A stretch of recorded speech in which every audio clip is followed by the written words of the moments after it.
Valérie Gomez-Blassac, bonjour. Bonjour. Enchanté de vous accueillir et très heureux de vous accueillir à l'Impact. Merci pour l'invitation. Donc, vous êtes députée, mais avant ça, avocate de formation, enfin formation et avocate. Ça s'est passé comment comment on prend la décision de faire des études de droit et droit des sociétés? Je suis maître de conférence à la faculté de droit de Toulon. Donc j'ai fait en effet des études de droit assez longues. Je travaillais en même temps dans les supermarchés. Et puis j'ai vraiment été passionnée par le droit et par la règle de droit. Je me suis spécialisée en droit des affaires. Donc ensuite, j'ai enseigné pendant plusieurs années sous différents statuts. Et dans début 2010-2011, j'ai souhaité avoir l'expérience du barreau parce que je trouve que c'est bien d'enseigner. J'adore transmettre, c'est un métier que je ne quitterai jamais.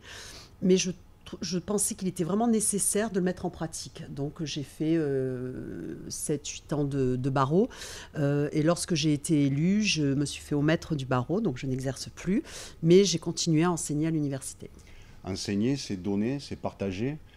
Est-ce que c'est le lien qui a fait que vous avez pris la décision d'entrer en politique et notamment au poste de député, qui n'est pas un simple poste? En fait, j'étais très frustrée parce qu'au fil des années, je voyais que mes étudiants avaient beaucoup d'attentes au niveau de la société, mais n'arrivaient pas à se projeter.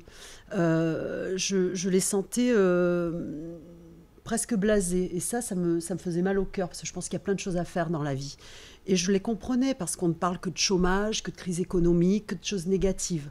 Lorsque j'étais au barreau, en droit des affaires, la plupart du temps, ce que je faisais, c'était des dépôts de bilan. Les chefs d'entreprise qui venaient me voir et qui me disaient « mais je ne comprends pas, je fais que travailler, je ne m'en sors pas, pourquoi ?» Et je me suis dit à un moment, je n'y arrivais plus, j'arrivais plus à répondre à toutes ces personnes qui étaient finalement malheureuses.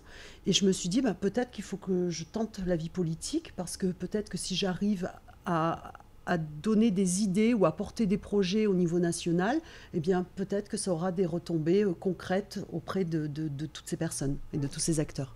Aujourd'hui, vous vous y sentez bien ? Alors aujourd'hui, je m'y sens bien. Bon, c'est compliqué. C'est très compliqué parce qu'il y a une défiance vis-à-vis du politique et je trouve que ce n'est pas toujours mérité. Je peux comprendre qu'on ne soutienne pas tout ce qu'on fait ou qu'on ne soit pas en accord, mais je pense qu'il y a des façons de le faire et de le dire. Je suis bien parce que finalement, j'ai vu le droit sous tous ses aspects puisque je l'ai transmis, je l'ai appliqué en tant qu'avocate et aujourd'hui, je participe à son élaboration. Donc ça, c'est vraiment une belle aventure. Mais je suis contente de garder un pied dans l'université parce que ça me laisse proche de mes étudiants et ça, j'en ai vraiment besoin et ma passion première reste celle-là. Donc proche des étudiants, proche des citoyens, la vie de famille? C'est compliqué. C'est compliqué. Donc, je suis maman de 3 garçons. J'ai un garçon de 18 ans maintenant et j'ai des jumeaux de 11 ans. J'ai un mari qui est en profession libérale, donc qui travaille également beaucoup. On va dire que c'est un engagement familial. Avant de me lancer dans cette voie, je leur ai demandé leur accord et je leur ai dit de me soutenir sur les 5 ans. Et c'est ce qu'ils ont fait et ça se passe très bien parce qu'il y a un relais familial. L'amitié pour vous? C'est essentiel. Je n'aurais rien pu faire sans mes amis. C'est essentiel. C'est essentiel parce que, je vais me confier, je viens d'un milieu défavorisé. J'ai perdu mon papa très jeune, donc j'ai été élevée seule par ma mère. Et j'ai vécu dans une cité HLM dans les Alpes-Maritimes en étant fille de policier. Donc, ce n'est pas toujours facile d'être dans des HLM, perdre son papa alors que j'avais 11 ans, etc. Et j'ai été construite par mes amis. Pour vous, c'est quoi l'envie? C'est Johnny. Ah oui, ça oui, mais il ne faut pas la perdre. Il faut pas la perdre. C'est ce que je leur dis à mes étudiants. Il ne faut pas perdre l'envie et il ne faut pas perdre ses rêves. Il faut toujours les garder. Alors parfois on les atteint, parfois non. Et l'envie, c'est un moteur.